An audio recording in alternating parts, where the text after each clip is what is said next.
विगत 18 जुलाई 2024 को ग्राम सभा रात्रि केठी के तोक केठी में मध्यरात्रि में बादल फटा और बादल फटने के कारण आप देख रहे हैं कि सड़क से लेकर के नीचे गांव तक ये दरार पड़ चुकी है। एक नाला बन चुका है और इस नाले के कारण, बादल फटने के कारण इस समय पर 3 मकान पूर्ण रूप से क्षतिग्रस्त हो चुके हैं और 3-4 मकान खतरे की जद पे हैं। हमने यहाँ पर जाकर देखा किस प्रकार से प्रभावित परेशान हैं। उनके सर में ढकने के लिए छत भी नहीं है और खाने के लिए भोजन भी नहीं है। देखिए किस तरीके से यहाँ का मंजर है, हाल बेहाल हो चुके हैं और कई और जगह भी दरार दिखाई दे रही है। रात में सब लोग सोए हुए थे यहाँ पर, बच्चे, उनकी अम्मा, उनकी मम्मी उनके साथ में थी, उनके पिताजी नहीं थे। तो अड़ोस पड़ोस के लोगों ने शोर मचा करके उनको बाहर निकाला, उनको जगाया और इस तरीके से पूरा मंजर आप देखिए। ग्राम सभा रात्रि केठी में ये कौन से तोक में नुकसान हुआ है? ये रात्रि केठी में नुकसान हुआ है। ये आपदा कब आई थी? ये आपदा सर परसों आई थी। तो आप सभी के मकान पूर्ण रूप से ध्वस्त हैं, आप तीनों के। आपका अपना नाम बता देंगे? भोपाल सिंह मेहता। आपका? उदय सिंह मेहता सर। यमन सिंह। तो आप तीनों का पूरे मकान ध्वस्त हो चुके हैं। आप अभी रह कहाँ रहे हैं? अभी सर यहीं पे रह रहे हैं, तारा सिंह जी के वहाँ पे रह रहे हैं। अच्छा, अलग अलग लोगों के मतलब मदद के रूप में दूसरों के मकान में रह रहे हैं आप। तो आज 3 दिन हो चुके हैं आपदा को आए हुए। आपको सरकार के द्वारा कोई खाद्यान्न की मदद दी गई है? भाई आप खाएंगे क्या, क्योंकि सामान तो सब बर्बाद हो चुका है, दब चुका है। तो खाद्यान्न वगैरह मिला है? खाद्यान्न नहीं मिला है। और यहाँ पे आज से पहले जनप्रतिनिधि, शायद विधायक जी भी यहाँ पर पहुँचे थे और शासन के लोग पहुँचे थे। तो उन्होंने और क्या मदद की बात की आपसे? क्या मदद दी है अभी तक? सोरे की तो यही भी एक चेक मिला है हमको, 1,30,000 कोई ऐसी है। और उसके बाद जी और जो नाला नया बना है उसके लिए कुछ रोकथाम की कुछ बात हुई है? और कितने लोगों का नुकसान हो रहा है? और नीचे को है 3-4 परिवार नीचे, 3-4 परिवारों को और हुआ है। तो मतलब मदद के नाम पर सिर्फ एक चेक दिया गया है और कोई मदद नहीं हुई है। जिस क्षेत्र में आपदा आई है ग्राम सभा रात्रि केठी के तोक केठी में, तो उस क्षेत्र के जिला पंचायत सदस्य हैं श्री हरीशचंद्र सिंह ऐठानी जी।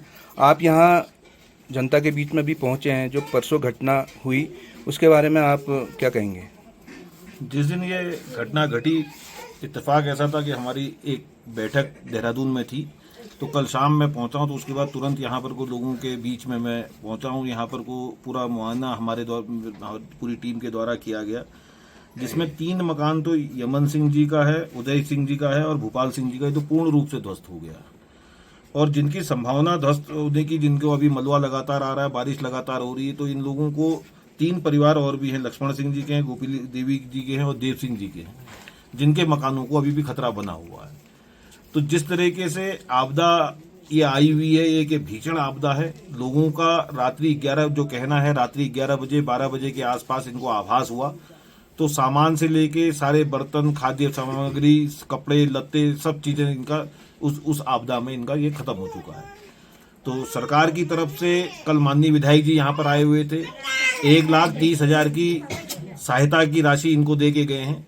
तो मेरा शासन प्रशासन से अनुरोध है कि इन लोगों की जो पारिवारिक स्थिति है वो दयनीय स्थिति में है। आज इनके पास जो इनकी जो जिंदगी भर की जमा पूंजी थी, वो मकान के रूप में, इनके सामान के रूप में इनके मकान में था, वो सब ध्वस्त हो चुका है, वो सब निस्ते नाबूद हो चुका है।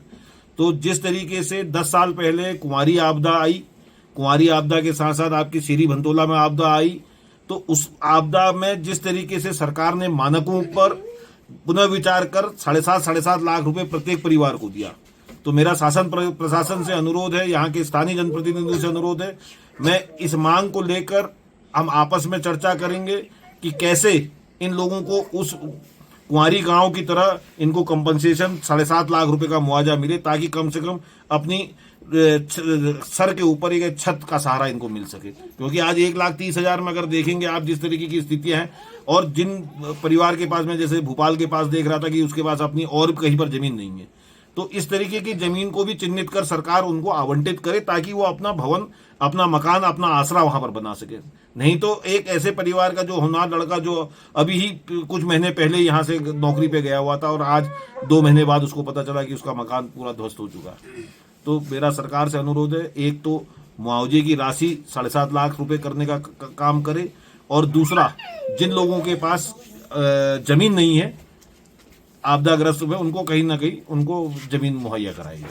इस क्षेत्र में भूस्खलन हुआ है और भूस्खलन के बाद 3 मकानों को नुकसान हो चुका है। ये वर्तमान स्थिति आपने बताई थी, किस प्रकार से सरकार से मदद की गुहार लगाएंगे, लेकिन भविष्य के लिए जो इस भूस्खलन से नाला बना, नाला बनने के बाद उसका जो विस्तार होते हुए हम देख रहे हैं नीचे पूरे गांव की हो रहे, तो उसकी रोकथाम के लिए क्या कहना चाहेंगे? जो जिस तरीके से हमने देखा, जहां तक नाला पहुंचा है, गोपली देवी जी के मकान के ऊपर की तरफ तक ये नाला पहुंचा, जो जिला पंचायत का पुराना मार्ग था वहां तक पहुंचा है।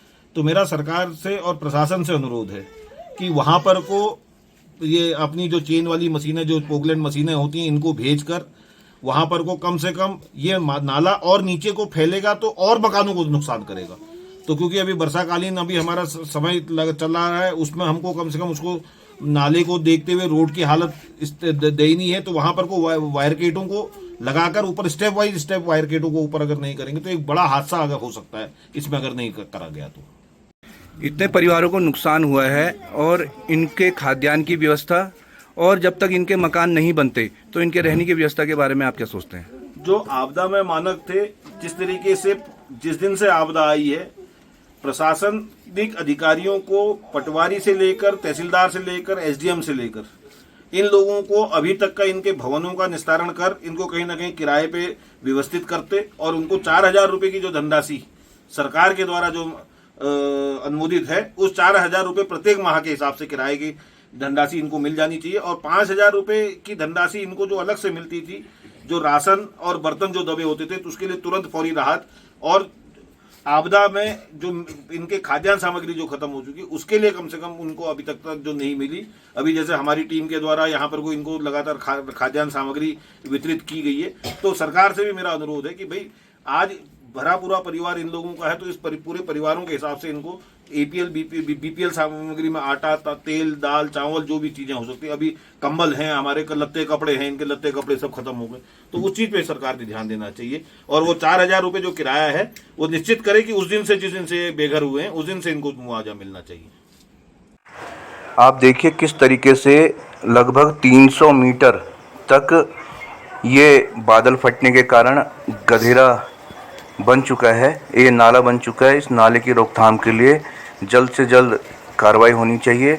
यहाँ सिर्फ दीवार बनाकर काम नहीं होगा, यहाँ पर जैसे खेत पहले से थे उसी तरीके से ज़मीन को समतल करके खेत बनाया जाना चाहिए, जिससे कि पानी का फैलाव हो सके और यह नाला आगे तक ना बढ़ सके।